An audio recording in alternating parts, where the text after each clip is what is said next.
প্রয়োজনে সংস্কার করে নির্বাচনের তারিখ ঘোষণা করবে অন্তর্বর্তী সরকার। প্রধান উপদেষ্টা ডক্টর মোহাম্মদ ইউনূসের সাথে বৈঠক শেষে এই কথা জানান বিএনপি মহাসচিব মির্জা ফখরুল ইসলাম আলমগীর।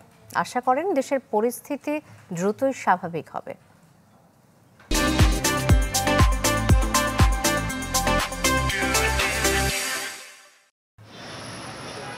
দুই সপ্তাহের ব্যবধানে অন্তর্বর্তীকালীন সরকারের প্রধান উপদেষ্টা ডক্টর মোহাম্মদ ইউনূসের সঙ্গে ফের বৈঠক করল বিএনপি। বৃহস্পতিবার প্রধান উপদেষ্টার কার্যালয় যমুনায় ১০১ ঘণ্টার বৈঠকে অংশ নেন বিএনপি মহাসচিব মির্জা ফখরুল ইসলাম আলমগীর, স্থায়ী কমিটির সদস্য আমির খসরু মাহমুদ চৌধুরী ও সালাউদ্দিন আহমেদ। পরে গণমাধ্যমের সাথে কথা বলেন বিএনপি মহাসচিব, জানান তাদের বৈঠক ফলপ্রসূ হয়েছে।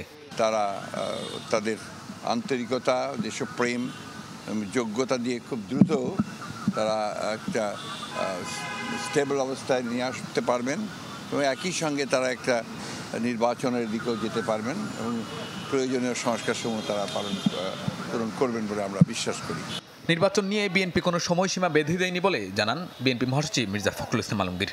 রাজনৈতিক দলগুলোর সঙ্গে আলোচনা হবে পর্যায়ক্রমে।